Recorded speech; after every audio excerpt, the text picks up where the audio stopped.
Jack Welch, the legendary leader of General Electric, used to repeat a simple idea.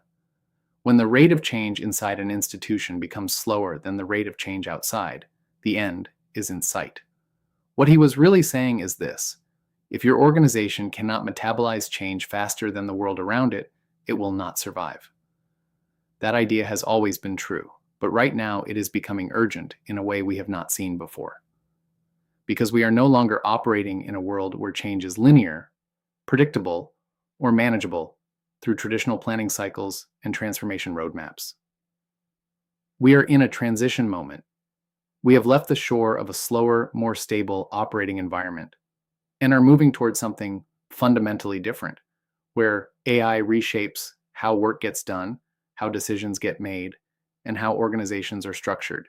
And in this moment, the outside world is accelerating faster than most companies can keep up. That is the risk, the only one that matters. This moment requires a different posture from leaders, a willingness to question how work gets done, to challenge established structures, to move faster than the system was designed to allow. Because if you are not actively disrupting how your organization works, you are being disrupted. The deeply ingrained ways of working inside long-tenured organizations, how decisions are made, how teams are structured, how work flows, are no longer strengths. They are becoming constraints.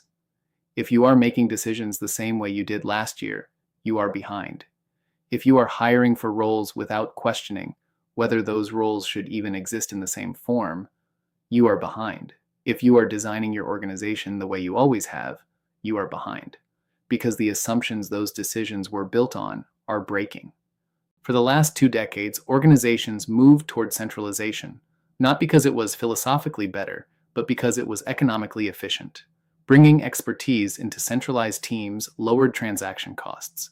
It was cheaper, faster, and more scalable to concentrate capabilities in shared services, centers of excellence, and functional hubs. That model made sense in a world where access to expertise was scarce. That world is ending. Today, a business leader can prompt a large language model and generate highly tailored outputs in minutes. Work that previously required centralized teams, specialized roles, and structured workflows can now be created on demand, which raises a very real question. Why wait for the centralized team to do it for you? Once that question gets asked at scale, the implications are massive. Because this is not just about one function, like learning and development or IT support. It applies to nearly every support function across the organization. We are moving from a world where intelligence was centralized to a world where intelligence is distributed and trending towards zero cost. Even the companies that pioneered centralization have already moved in the opposite direction.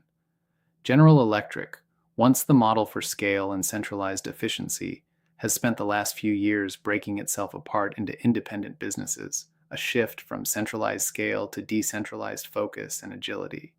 The deeper shift happening beneath the surface is this: we are moving into a lower transaction cost civilization. And when transaction costs collapse, the structures built to optimize for them no longer hold. This week, we will look at 3 signals from leading thinkers that point to what this means for your organization, your transformation efforts, and your ability to navigate this period where the rate of change outside your organization is no longer something you can keep up with using the models that got you here. But before we jump into the signals, let me take a minute to introduce myself if you are new here. My name is Chris Schmelzer, and I serve leaders who recognize the need and understand that the old models of leading and working are no longer keeping up with the pace of change. Every week, I track the subtle signals that a massive reset is coming for what we refer to as white-collar work, and share thoughts on how to lead yourself and your organization through the age of accelerating change. If you find any value in this video, like it, share your comments below, and subscribe.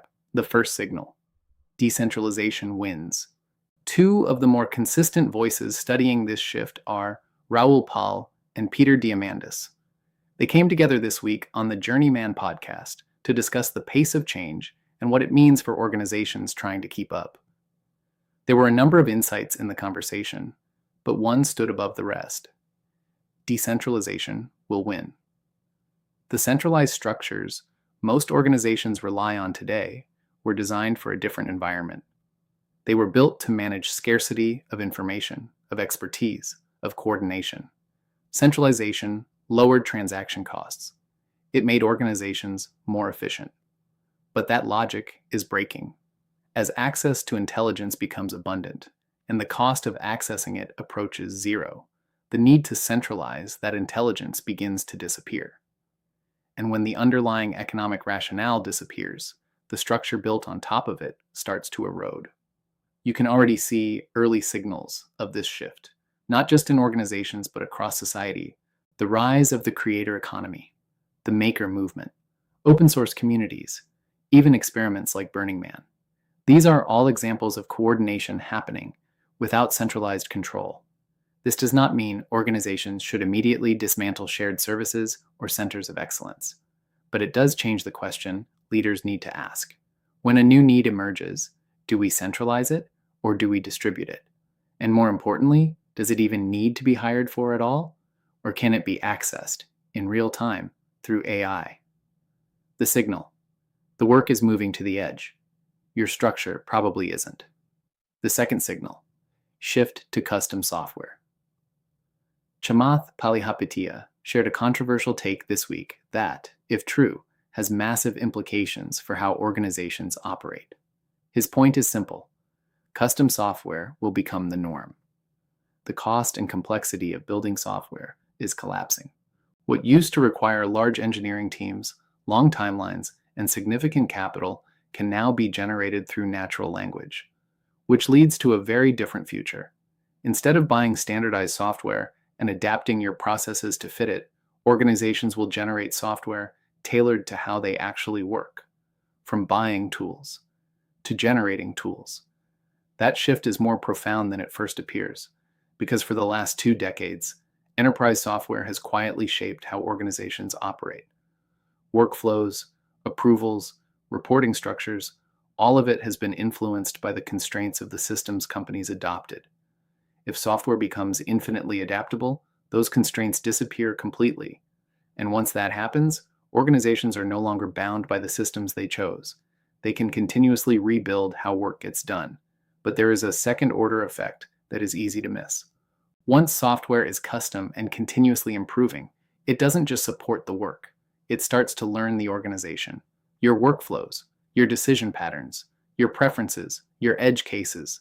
Every time it's used, it gets better, which creates a recursive loop at the workflow level. The system improves based on how the work actually gets done, and then shapes how the work gets done going forward. Over time, this fundamentally changes the nature of operations. Workflows are no longer static. They are continuously adapting. And with that, processes are no longer designed once. They are rewritten in real time. And the organizations that move fastest won't be the ones with the best systems. They'll be the ones whose systems are learning the fastest. The signal.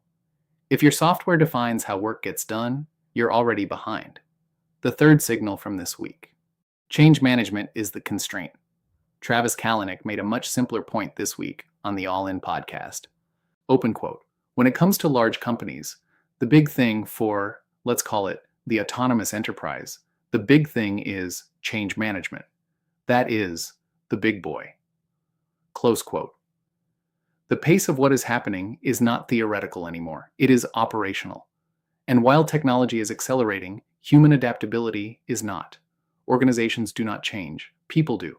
Their beliefs, mindsets, and ultimately behaviors. And the ability of an organization to navigate this moment is directly tied to the ability of its people to adapt to what is coming. That is where the real friction is, because these changes are happening at a speed that is difficult to fully comprehend, let alone keep up with. Even for those of us paying close attention, it takes hours each week just to stay relatively current. For most organizations, that gap is much wider, which means the real risk is not whether the technology works. It is whether the organization can actually absorb it. Traditionally, we've called this change management, but that framing may no longer hold, because what we are experiencing is not a discrete change to be managed. It is a continuous state of change, and that requires a different capability entirely. The signal. Your organization won't move faster, than your people can. 3 signals this week all point to the same underlying reality. When the rate of change outside your organization exceeds the rate of change inside it, your organization is in trouble. It's the wisdom Jack Welch shared decades ago.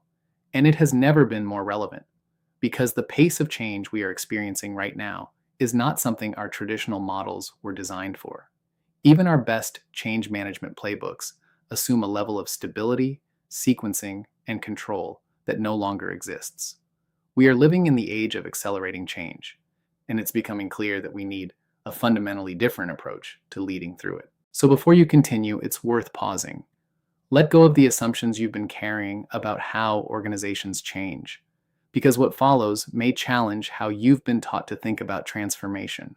Up to this point, most leaders would assume the answer is better strategy, clearer communication, or faster execution. That's what we've been taught to focus on. But what if the real constraint isn't any of those things? Here's the idea. Change does not begin with communication, strategy, or training. Change begins with the nervous system. For decades, we've built change models that assume people can think clearly, collaborate effectively, and adapt quickly on demand. But look around. Leaders are overwhelmed. Teams are stretched thin. HR is running on fumes. And still, the response is to push harder, move faster, align more. But when the nervous system is overwhelmed, the capacity to change collapses. Because in an overwhelmed state, the brain shifts out of higher order thinking and into protection mode. The prefrontal cortex, the part of the brain responsible for decision-making, learning, and creativity, goes offline. And the more primitive parts of the brain take over, narrowing focus to threat, certainty, and control. In that state, people don't explore, they don't collaborate, they don't adapt, they protect. And when the nervous system is regulated, change becomes possible, because the brain shifts back into a state where it can think clearly, take in new information, and make sense of uncertainty. The prefrontal cortex comes back online. People can see options, not just threats. They can stay present in hard conversations rather than avoid them. They can learn, adapt, and move forward. In that state, change doesn't need to be forced. It can be led. This is not a soft idea. It is not a wellness trend. It is the biological foundation of everything we depend on during transformation: decision-making, learning, creativity, collaboration, resilience. Think about a moment you've been in recently. You're leading a meeting. The stakes are high. The conversation is tense. There is pressure to move quickly, to align, to make a decision. You watch one of your best people, someone you know is capable, get challenged, and you can see it happen. Their posture tightens. Their responses get shorter. They stop exploring and start defending. The conversation quickly narrows. The energy in the room shifts, and progress slows. Not because they don't understand the problem, not because they aren't capable, because their nervous system is under load. Now multiply that across your team, across your leadership meetings, across your transformation efforts, and what looks like resistance is often a biological response to pressure. Now imagine that same moment, but from a regulated state. That same person stays present. They ask questions instead of defending. They engage with the idea instead of shutting it down. The conversation expands and options emerge. The team moves forward. Same person, same meeting, different state. And that difference determines whether change moves or stops. And yet most change efforts are still trying to influence mindset and behaviors. Without recognizing that mindset is downstream of physiology, the state of our nervous system, we are applying models built for a slower world, a calmer world, a world with more margin. That is not the world we are in anymore. The organizations that navigate this next wave will not be the ones with the best strategy decks or the most polished communication plans. They will be the ones that can expand their capacity to absorb and adapt to change. And that begins at the most fundamental level. The future of change is not better communication or smarter strategy. The future of change is the nervous system. The organizations and teams that differentiate themselves during this period will be able to surface the invisible assumptions in their language patterns. The words we use matter more than most of us are aware. This video was brought to you by our sponsor, Annica. Anicca is an AI tool that analyzes your real conversations and gives you feedback on how you're actually showing up, not how you think you are, but what the data shows. It looks at patterns like generative versus constrictive language talk time versus listen time, questions versus statements, clarity versus abstraction. So you can begin to see the patterns that are shaping your conversations and your outcomes. Sign up to start analyzing the hidden patterns in your language at web.annica.app.